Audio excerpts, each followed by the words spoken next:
My name is Kurt Vartan, president of the Winchester WNAC. Ken Pyle, who's not here right now, he's the vice president. Daphne Wolf sitting over there is the secretary. Treasurer is Barbara right over here, and Steve Landau is the past president. I don't see Don here, although he might show up later. He said he was going to try and get here. Our mission, which we've been pretty consistent on, is to ensure our quality of life, economic development through innovation and technology. That's kind of the mantra of what we're doing, and the spirit of tonight's meeting is kind of taking that to a level of let's kind of try and get out of our comfort level, our comfort zone, and step way outside the box and see how far we can go with our imagination. We already went through a bunch of this. Just a couple, any city staff members or city or political, I see Pierre Luigi's in the back over here. He's District 6 council member. Christina's over there. Doug, Doug's over here. Any other city officials or city people that I don't recognize? No? Okay, we got a couple developers in the audience here. Appreciate that a lot. We've got Paul and Jay from the core companies, Scott Valley from Westfield. Did I miss anybody other? No? Okay, great. Anybody here first time at the meeting today? One? No? Just one? Two? Good to see you. Our board meetings are the fourth Sunday of the month, or I'm sorry, the first Sunday of the month at 4 o'clock. You're welcome to join us. Just shoot me a note if you want to join us. info@winchesternac.com goes to all board members if you ever want to contact us. And we are going to continue to march through our agenda. We already talked about the Wykowski bill for housing. We're going to do a quick video that Ken put together, and then we're going to introduce his son, Charlie, right here. Yeah, see, look, right in front of my eyes. All right, give me 1 second. I'll get this queued up. When I put this up here, who has actually seen this video before? A couple? All right, about half, a little more than half. Okay, well, I appreciate you. Bear with me on that. But this will kind of get us in the spirit of what it is that we're here about tonight.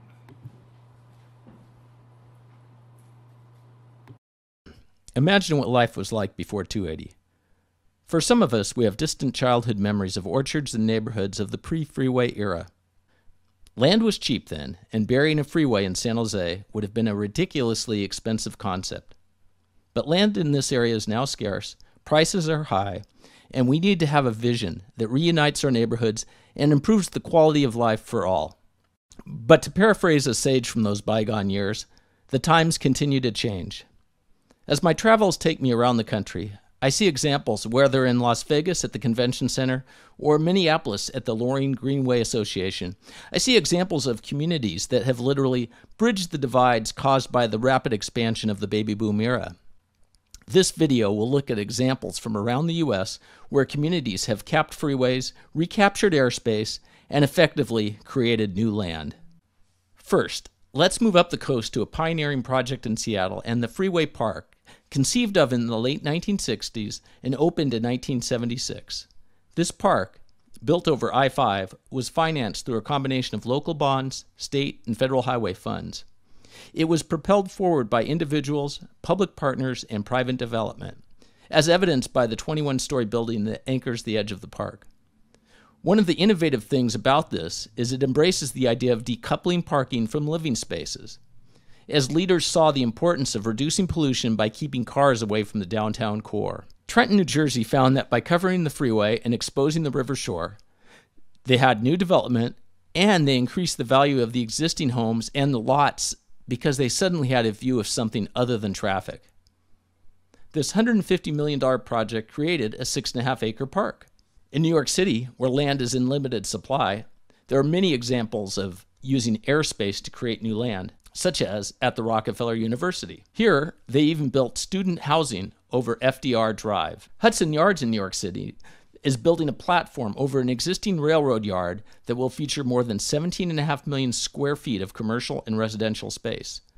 The population living in the 5,000 residences will be able to send their children to a 750-student school.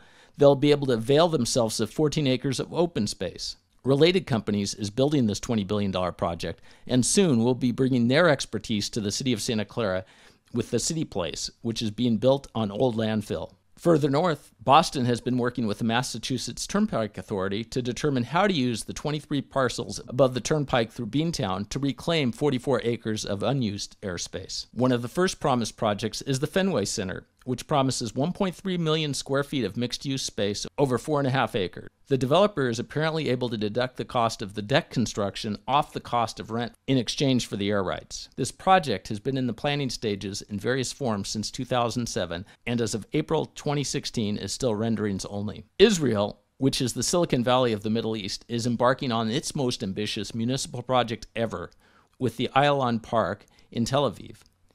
It will bridge a highway as well as connect two existing parks with a 59-acre lid that is estimated to cost $525 million. It will feature green spaces to absorb pollution, open spaces, and sporting facilities for leisure and commercial space. Coming back to the heart of the United States, sprawl-happy and car-happy Dallas proved it could reunite neighborhoods with the construction of the 5.2-acre Clyde Warren Park. Conceived of in 2002, construction began in 2009 and was completed at a cost of $110 million. Almost half of this funding came from privately raised funds. It is owned by the city, but is privately managed. In Hollywood, a 30-year-old idea is slowly making progress. What is interesting to note that it is estimated to cost twice as much for an area that is 2/3 the size of the Ayalon Park in Israel. There are many more examples that could be provided, but the important takeaways for those of us wanting to reunite both sides of 280 is that these projects require long-term planning. They tend to be community-driven with a variety of stakeholders that include local citizens, developers, cities, states, and government agencies. It is going to require a long-term vision and a true team effort to unlock the inherent value of the air rights over these public spaces. By providing a relatively large area, we have a blank canvas to improve the quality of life in an area that was built out decades ago. And of course, the big hurdle always is funding, but there are many sources if we just get creative and we just look at it with a long-term vision. So capping 280 isn't a new idea. In 2002, the city of San Jose considered a feasibility study to understand the possibilities and how it might be funded. Now, with such great demand for the limited land we have and the massive changes we are seeing in terms of growth in this area, it is time to revisit the feasibility of reuniting the north and south sides of 280. So Ken put that together a couple months ago. So Charlie, his son's going to just read a little something since Ken can't be here. So Charlie, introduce yourself. Take it away. I'm Charlie. Quoting him, he says, "With roots in San Jose dating to 1846, my dad has such a loyalty and affection for his hometown that some call him the unofficial ambassador to our fair burg. And as he continues to promote his hometown, he sees many cool things in his frequent travels and realizes that San Jose can be much better than it is in the status quo. A bit about his travels. My dad is fortunate to have a newsletter and a video production company that allows him to meet with and interview executives, academics, and government officials from all around the country and the world. Although the topics are mostly about broadband and associated technology, in the past couple years the topics have veered to transportation and land use. This started with a story he wrote a couple years ago regarding what life might be like for someone like my brother and I in the year 2040. His newsletter and video interviews have opened doors for him with what experts consider on transportation and land use, and have convinced him that tomorrow's world is going to be vastly different for the kids of today. Kirk is going to play a few of these videos later tonight as conversation starters. Now let me leave you with an excerpt of a variation of something he submitted to the city about a year ago. Technology will be a fabric that underlies the city of tomorrow. The productivity gains and abundance we have seen in the 20th century will be eclipsed as robots, both nano and large, work for us. But technology of the 21st century has the power to either divide or unite us. The ultimate goal as we rethink our city should be to create a place where people of all abilities, ages, and means can live and want to live together. This is the kind of community where people can walk around and bump into neighbors, catch music at a local square, and engage in a conversation in an outdoor cafe.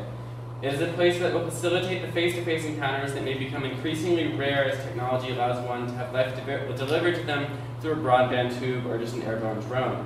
The upside to increased density and smaller living spaces is that the communal spaces will become much more valuable. Additionally, it should be possible for an elderly person to downsize in her own neighborhood. We have an opportunity to create a place where senior citizens live among the young, where the poor have decent housing and the rich can live in a place that is exciting and alive with activity that our fellow citizens enjoy. The ideas in Winchester Village provide great insight as to how to design and integrate a local agriculture and affordable housing options, creating a richer lifestyle for all of us citizens. Lastly, as it is probably obvious by now, my dad couldn't be here as he is in Nashville and asked me to convey this message. He feels that it's important as we actively seek out the viewpoints of young people like myself, as it is my generation that will be left to manage and live with the decisions made today. All right. Thank you.